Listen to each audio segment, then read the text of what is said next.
Hey guys, welcome back to Dad Lifts Podcast. This is Ryan. And this is Steven. And this is Dad Lifts.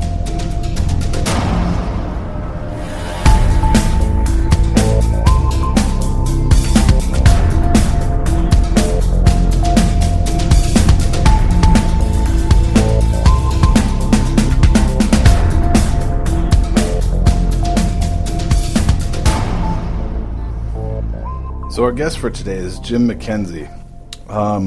Jim is a speaker, author, athletic trainer, and a health advocate, in addition to being a working at-home father of, get this, 7 children.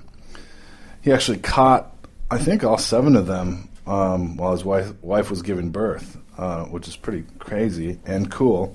And he's also a renowned family, children, and parenting counselor, and, of course, a dad's advocate. As the spearhead of top childhood obesity now, with wife Louise, Jim helped to create family health, wellness, and skills courses, which were accredited by the National Heart and Lung Institute.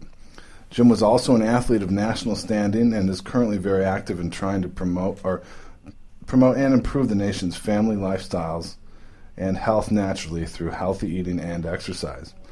He has also co-authored and published 2 books with wife Louise McKenzie. He has also had a popular following amongst dads nationwide with his magazine Every Little Thing Birth and Beyond 360 at www.birthandbeyondmagazine.com and his blog under that same website called The Fatherhood Biz. Welcome, Jim. Hey there. Nice to hear you. So we have Jim McKenzie, as you know, on the line today, and he's the creator of this new and what I think the future of dad conventions is, and I'm going to let him talk about it just a little bit. But we kind of wanted this to be just an open discussion to kind of get our audience, both of our audiences, on the same page as to what both of our ideas are about fatherhood. So what I wanted to do first was kind of let you just give us a rundown of your background and why and how you came across what you're doing now. All right. Well, at risk of turning it into the All About Me show, here I go. Okay. Well, I'm Jim McKenzie and I have 7 children. They're all home birthed and home court, and they're all mine. And it's not something I thought I'd ever really do, having been a divorce attorney in the past until I met my wife. Children were not on the agenda, but you never know. So here I am 17 years later with my oldest is 6'8", and built like a tank. Yeah, and it's been just an amazing experience, and it's something I feel really strongly about, as you know. Mm-hmm. That I want to share that joy with as many guys as possible and deal with it in a balanced way and improve their relationships with their children and hopefully the mother and there's no such thing as an ideal situation for anybody anymore. The old wicker fence is wicker fence, mum and dad and 2 kids. That's now a very small minority of the population. Exactly. So scrolling forwards quite a number of years, a few years ago, about 5 years ago, in fact, I, having been very financially well off, everything went tumbling down, and I had 5 children at the time, property crash, dodgy mortgages, all that jazz, and I was left stuck in this little town in Sarasota, Florida, with a very rickety rack wooden house. I'm wondering what the heck to do. But, the strongest thing that made me keep moving forward was the fact that I just had a great relationship with my wife and my children. And there have been very dire times of going to the food bank. Ryan knows that, and I'm not looking for the sob story. I've been there and done that. But in all of that, I just realized that I could actually do something that I really felt good about and make life better for others, because I knew through all of this I've come out of this a better man. I'm definitely a better husband. I think my wife's around. And I was definitely and the strongest thing that, again, I want to do is to change the landscape for modern dads, because we all have our own trials and tribulations. And so all of this, there's very few resources for fathers which live in the world. So leading on from that, about 2.5 years ago, my wife and I started an online digital magazine called Every Little Thing Birth and Beyond 360. And we did that online because there was no way we could afford a print publication, and we realized that really the future was trying to deal with the problem at grassroots level, the problem of just, the lack of any parenting resources. And we decided to make it free, and we were down to our last computer, which was on life support, but we managed to pull it off as a Word document each month. And at the beginning you thought, well, is anyone out there really listening? We know how that feels. Yeah. But with Every Little Thing, we decided to make it as inclusive as possible, every different lifestyle, culture, and open up the floor to amazing people across, actually some as far as Australia, who have brought their expertise to the table. And it really started to take off. And we put our heart and soul into it, and we just thought, well, okay, if we keep banging away on the drum and saying, listen, things have changed, we need to have a sensible conversation. We can have fun, but at the same time, we've got to get information out to people who just don't know where to go. And particularly, we discovered dads. Yes. Because from the pre-birthing process through to education and teen years, everything is about mum and babies. Everything's about mum and children.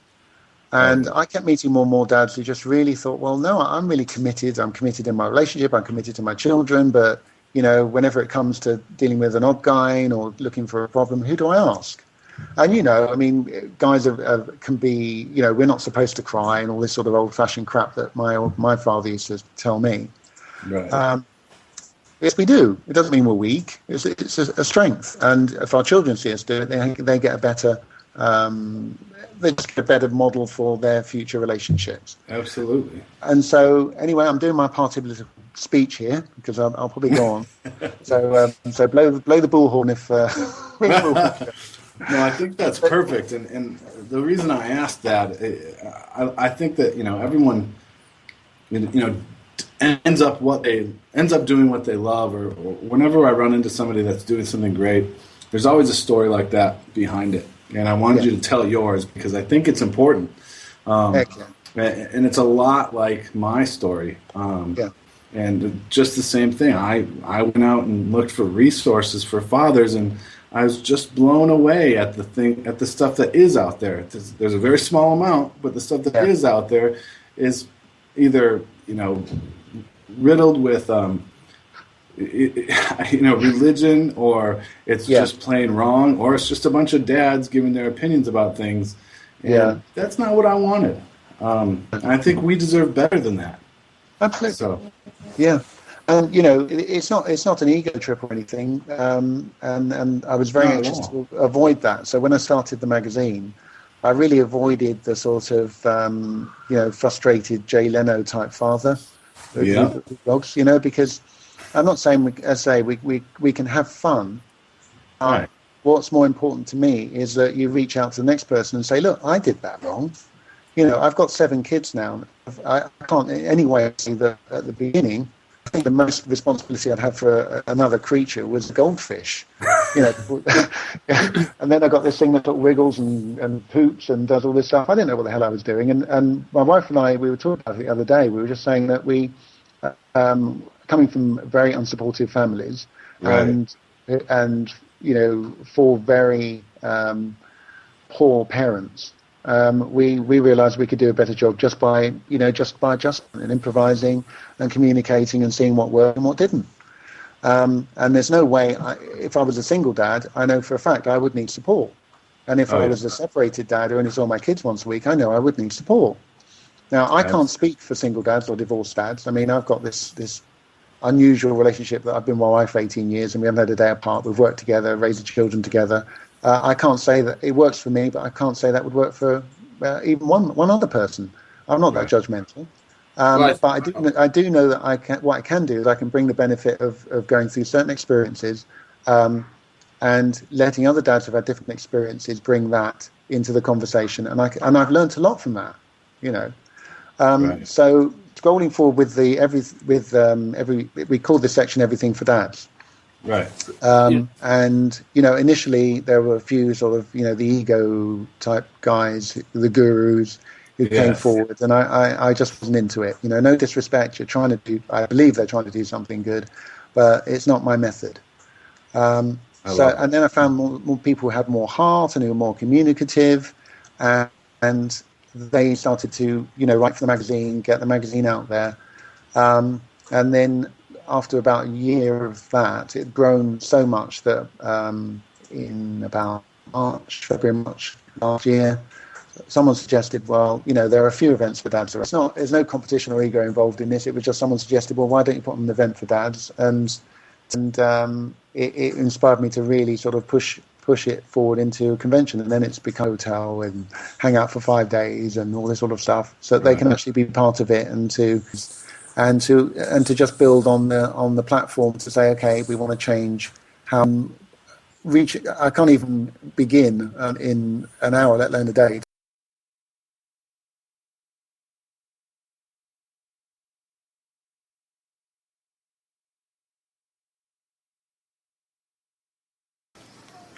Hey, Jim. I don't mean to interrupt you here, but I just want to comment on one thing.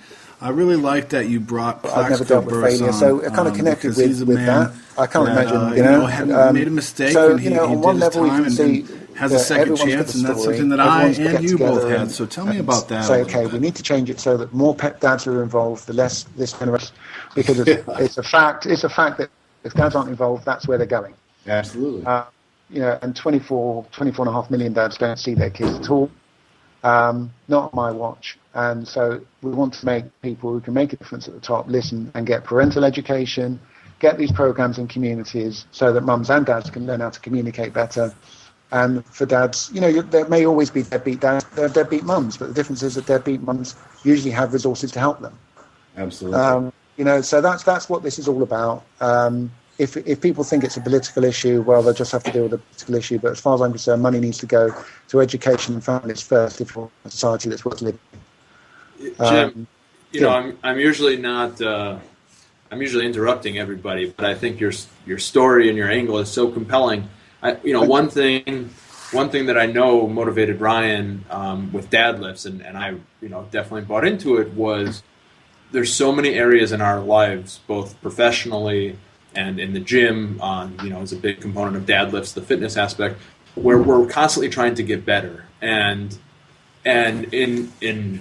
obviously, as it sounds like you can attest, and we would attest, financially you can recover from failure. Obviously, yes. you try and avoid it. In the gym, you recover from failure constantly. And in many other aspects, even in relationships with your spouse, you're dealing with another reasonable person. Whereas that's not always true with your kids, certainly as younger kids. And so I think Ryan and my background in terms of saying, gosh, why are we working so hard in all these other areas in our life when the one thing that really matters, being a dad for us, or being a good parent for parents, it's like we're not doing anything there. And rather than just listening to somebody preach, I mean that in a non-religious sense, but think they know everything. You want to be able to, you want to listen to those people. I think you read a book and you hear somebody's angle and you might test it and see if it works for you. But it's really creating the motivated. So our background said we want to create a resource for everybody else to excel on their own, not tell everyone how we did it or if we did it necessarily, and say it's the only right way. So maybe just what was your background that sort of said, gosh, this is. You talked about it a little bit. This is the path, or this is why I think this makes sense, other than just not finding a resource out there. Yeah. Well, as I think I alluded to briefly, that I had never even been near a small child before I had my son, and so the trial and error and who to ask for support was something that I was fortunate with because I had my wife and we communicate very well. She is an extremely giving and patient person. I shouldn't say this within her earshot, I suppose. Oh boy, I'm going to suffer now. Okay, thanks, guys. the rationale behind everything I do is that I can cope with falling flat, provided I have tried. And part of that trial and error is learning. And the only way you can learn is to reach out to someone else. And what works for me, like I said before, wouldn't necessarily, and I have coached parents and families, and I've taught kids about cooking. This is what really depends on it, because my Louise, my wife, I keep saying, my wife and I, we started doing these courses at the Girls Inc. and Boys and Girls Club for teaching families about how to eat healthily on a budget. I mean, we were a family of 7 at the time, and we had about $25 a day to eat, for food. We did that by cooking from scratch and really reducing it to a basic diet. But on all of those courses, it was always mums. I think we taught hundreds of different people, and there was one dad, apart from me, who turned up. And I thought, well, how American society... There were other dads. They had the other kids, presumably had father. It wasn't a single-family household. You just mean the dads weren't engaged. They just didn't. They didn't come. The courses were sort of after school or in the evening, and there were always mums and the kids. And one of the things I noticed is that the kids, and one of the things I knew I was getting right, is that the kids really treated me like their dad. They were asking me questions and talking and communicating with the children. Even there were children as young as 5, and I realised that they didn't have that male connection in their own households, because if they had, the dads would have shown up. They were invited. And having dealt with children at a professional level when I was a lawyer, and then my own children, I realised that, as I say, they just were not used to having a male speak to them. In the sense of just, what they do day to day. Most of them were saying, well, my dad, he comes in and says hi, he might sort of wrestle around a bit, throw a ball, and then that's it. But there was no sort of activity which is like mundane, doing the house cleaning or being in the kitchen with them even, or anything like that. And so I realized that by the fact that I've always been hands-on, that's what I know I've got right, and I know how to communicate that. So following on from what I had found out with dealing with all these children and kids, all I'm saying to other fathers is I have not spent a substantial amount of time away from my children ever. I can't imagine it, and I just have no idea how to tell another dad how to deal with that. So what I decided to do is, let's find someone who does, and who's not going to preach, and who's not going to say, oh, well, the routines you need to follow are X, Y, Z. But someone who's actually going to see, in this situation, there's so many different variables, but let's just get as many as possible together and tell the world about them, and then find people who actually deal with people in a relatable way. And not make them feel bad about themselves, not make them feel that they're, less of a father because of the situation they're in. I mean, Plaxico Perez has been, revered for years and years. Right. And he is, basically wanting to share how he dealt with a really unimaginable situation for being a superstar with a sort of $35 million contract to making a mistake and ending up in prison for 2 years. That's what it's about. There's no media outlet for most of them. For example, I've been dealing with the Native American Fathers and Families Association in Arizona. They have been doing amazing work with about 200 tribes, concentrating. Oh, wow. Across the country. Can they get funding from Washington? No. I'm helping them to get word out about what they do, and also to try and increase their funding, because they're doing the most amazing work with dads, with nutrition. They've got the same problems as other, I was going to say species. What am I talking about? Absolutely. This is America. I mean, I've never seen so many sort of forms trying to describe what people are. I know. I'll say people in different situations, because I think we're all multicultural, and the problems may vary according to where we derive from, or how poor we are, but the problems are still the same. But the only people who can teach you how to get out of them are the people who've been through it. Well, that's why, I think Plaxico Burst is such an interesting example, because we're all pretty familiar with that. And most people sort of have a preconceived idea in their head of professional athletes in general. So, obviously what happened in his life, hopefully in most people, it only happens to a very small degree of that, right? And even if it's to the same extent, it's much less public. So, I guess I'll ask the question, and I don't mean to be interrogating you, but since you're a lawyer, I think you take it, right? How do you respond to people who say, well, that's not relevant to me because when I mess up, it's, I don't have the media and I don't have, on one hand, on the negative side, nobody's as critical or putting you under a microscope the same way. On the other side, he might have had resources available to him either because of his wealth or his fame that I don't have. So just how do you take it down to everyone else's level? Yeah, well, this is it, because the principle is still the same. I've had this discussion because, I've met people who have said, I've lost my house. They're earning six-figure incomes, and they've got cars, and, it's like, well, I can't go on holiday. I might have to move into rented. And there I am thinking, hang on a minute, I'm 3 months away from being foreclosed and turfed out on the street. And, I have to run a business. I have to rebuild a business. I cannot get a job. I'm not going to go back to England.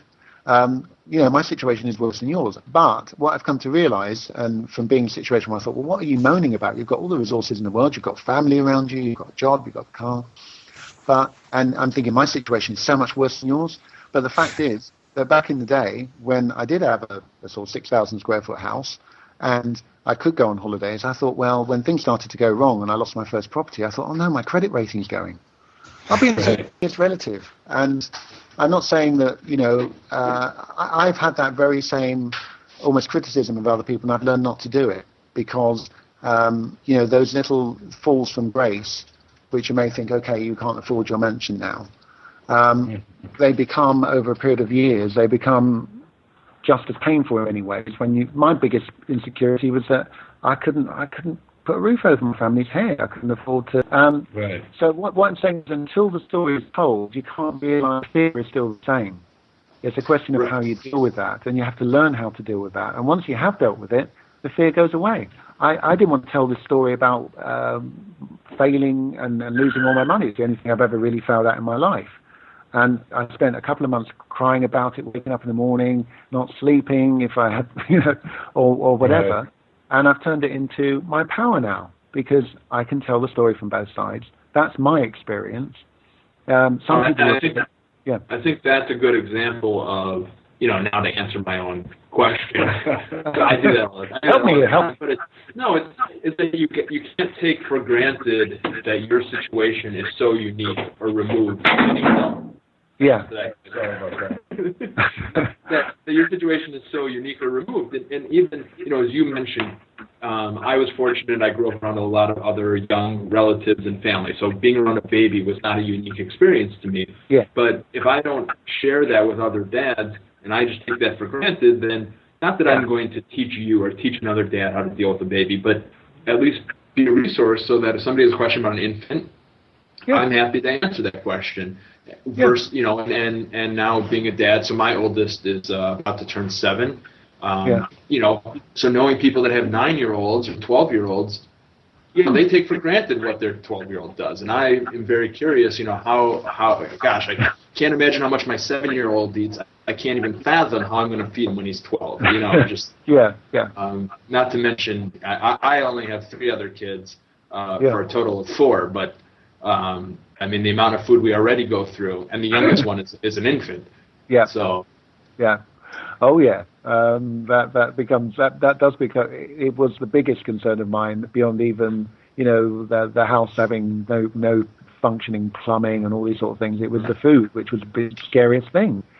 But it seems mundane to some people, but it can be so critical or so helpful just to hear other people that they're going through the same thing or they understand the same thing. Yeah, I was amazed how many people I met on the way who on the surface seemed to have all their stuff together. And because I was so open about what I'd experienced, they said, oh, yeah, that's right. Yeah, I lost my house too. And it's like, what? And I would never otherwise have known had I not been honest, and that is empowering. So turning the negative into positive is kind of a mission statement. We're in a very negative situation so far as the view of Americans towards fathers and employers sort of treating fathers equally, and realizing that in fact they will get a more productive population and a much happier generation of young adults if we all pull together and just think we need to get it right now. Right. Because the problems, and again, I always think research, I'm always skeptical about it, but in what's become my job, I spend so much time looking at facts and looking at research and looking at case studies and stories. But really, this what's disturbing is that America is getting it so wrong in the way that they're dealing with children and families right now. The rest of the world tends to follow. And you're dealing to, I call it a sort of potential global parenting apocalypse. It sounds really dramatic, but it's the truth. If from what I know is going on in England, the government there has taken steps to say, okay, we need to start dealing, especially with young fathers, and getting them involved and getting them educated and giving them the opportunity to learn skills. Because we talk about teen mums and everything else. Who the heck's talking about teen dads? Right. It's the sensationalism just is sickening, because there was someone else involved here, and those kids need a dad, and so there's support for young mums, but there's nothing for young dads, and they're tackling that right now. I don't mean to cut you off there. I completely agree with that, and now let me kind of change the subject a little bit, not completely, but I wanted to talk about give me an idea of what the agenda for the conference is going to be, because that's kind of the main reason I wanted to talk to you today.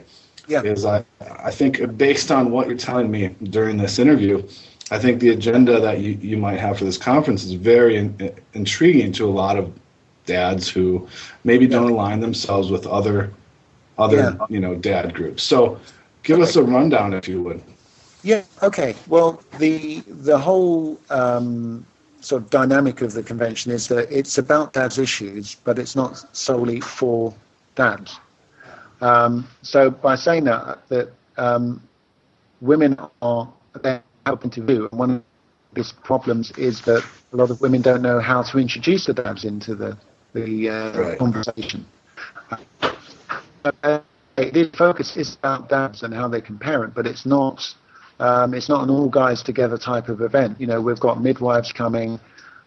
We've got women who deal with etiquette and basic manners, which is completely overlooked for dads, as well as how they can teach their children manners. And if you see how the average kid holds a knife and fork now, I would have got a smack round the head. Not that I'm advocating that is necessary, but the principle is that, and I've never touched. Ever, how provoked I've been. It's just not the way. But the whole dynamic here is to make parenting inclusive, is to show a way that we can both work together, no matter if a relationship falls apart, that a mum can actually think, okay, I'm confident enough to not just say, okay, you can see your dad at the weekends, he's just a babysitter. Right. I've met enough hands-on dads, I've had enough determined dads who actually say, well, yeah, I really enjoy what I do. And there are dads who are being laid off every day who are suddenly becoming caregivers while the wife brings home the money. They're not, our dads didn't prepare us for that, or my dad didn't prepare me for anything really. But that's another story.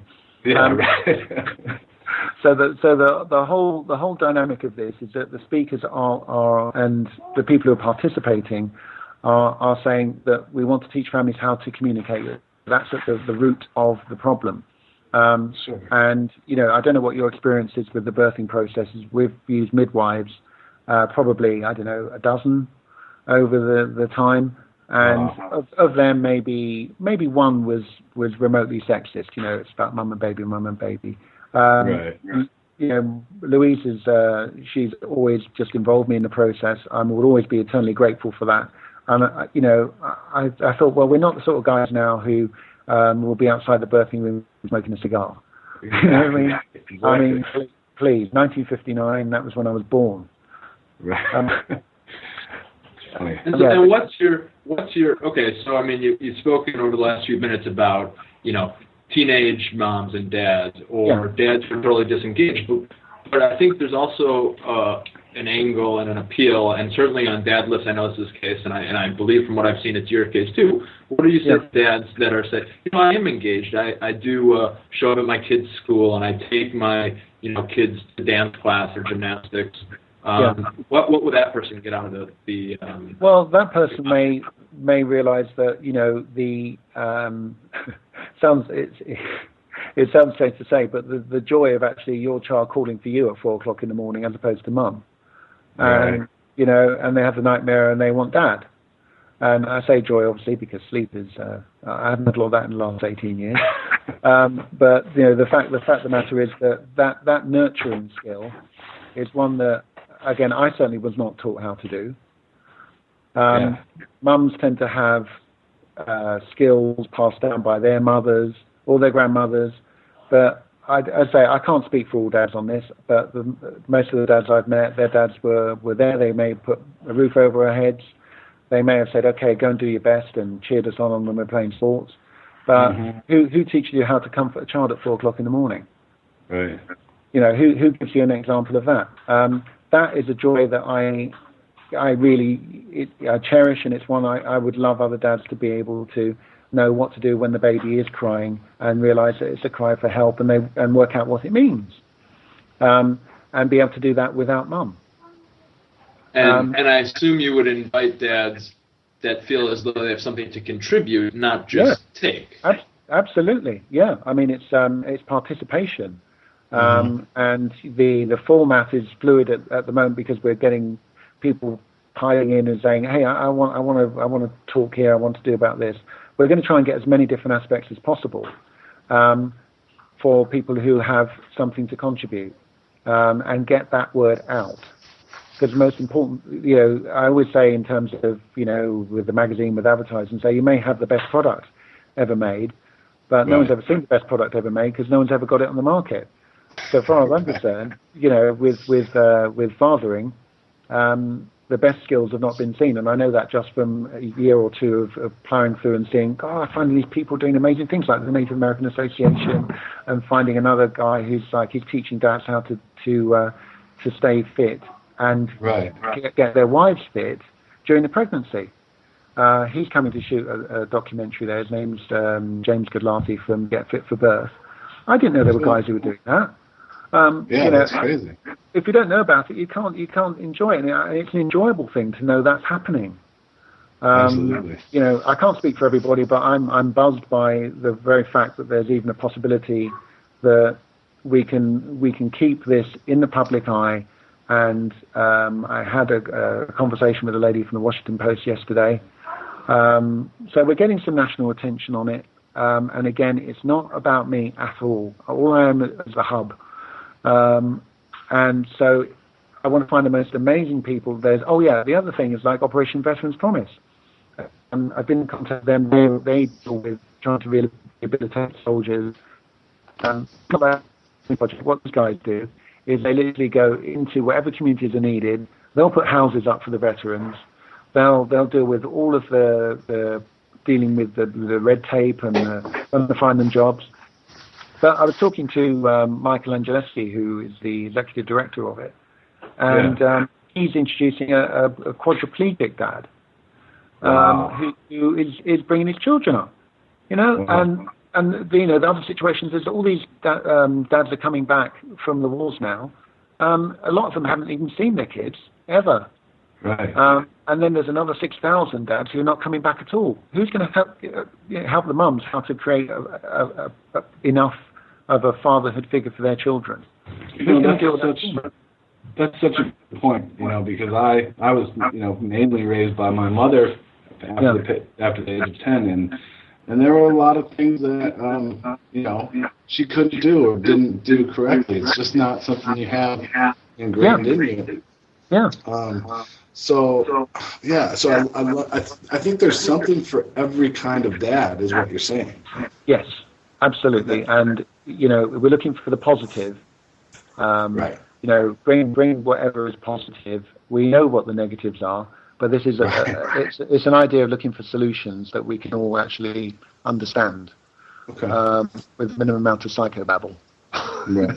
Well, we're obviously going to share this more again on Dadlift's website and in our newsletter, but I wanted to give you an opportunity to kind of tell our listeners and maybe your listeners where can we find more information about you, your convention, everything. Thank you. Okay. Well, here with the trailer. Okay. The Everything Dads convention is in Sarasota, Florida on March 15th, 2014. The event is a celebration of a change in 21st century fatherhood. The format of this is to have celebrities into hosting, because the idea is that if people see that it's being supported by celebrities, everyone likes to have fun, but it's education as well as entertainment. It's a one-day event. Sarasota is about 50 miles south of Tampa. In March, it's absolutely beautiful. And the event will be live streamed, so that if you can't afford to come here, basically, and we've been able to reduce the ticket price a little bit because we've got support from the Plaxico Burress Foundation and another donor. So I'm passing that on to anyone who's coming. We've got concession tickets, so that if they're really of limited means, aren't we all? But we've got a ticket where you can save about 25% on the ticket price. And we also have the opportunity to live stream so that you can effectively see what's going on, but you can join in as well by primarily Twitter. There will be panel discussions. We're not going to duck from any issue. We've got a sex abuse specialist coming as well, Dave Pittman from an organisation called Together We Heal. So we're not going to shy away from things that people don't talk about. And there'll be more frothy stuff as well, because we want to have the funny dad stories. There'll be an opportunity to tell you a bit and do your party piece on video. And there's a lot more of surprises, which again I haven't even had time to get to yet. But you can get information. You can get information about that on the website for Birth and Beyond 360, which is www.birthandbeyondmagazine.com. I have a blog on there. You're welcome. You can contact me anytime. The contact details you'll see on the right-hand button bar of the website. And if you have ideas, if you have stories about amazing fathers who you think should be acknowledged, I would love you to join in. I want to get as many different dad butts on those seats as possible. And let's just bust this out so that the companies and Washington will listen, and so there can be proper support for dads and families throughout the country. Awesome.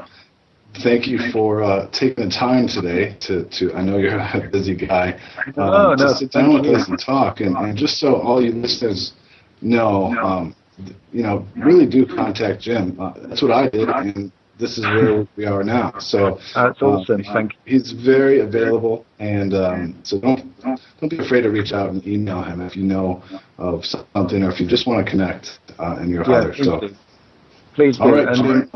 Okay. I think we'll wrap it up. Is there any thoughts that you want to? At some stage, I'm looking forward to meeting you guys and bringing your community in, because fitness is very it's a subject very close to my heart, and we need to keep ourselves in shape in order to bring these little ones up. The more energy we have, the better job we do. So good work for what you're doing, and you've got my absolute support, and I got your back. All right. Thank you. Thanks a lot, Jim. And, okay, thank you. Talk soon. Appreciate it. Will do. Thanks again. All right. Bye-bye.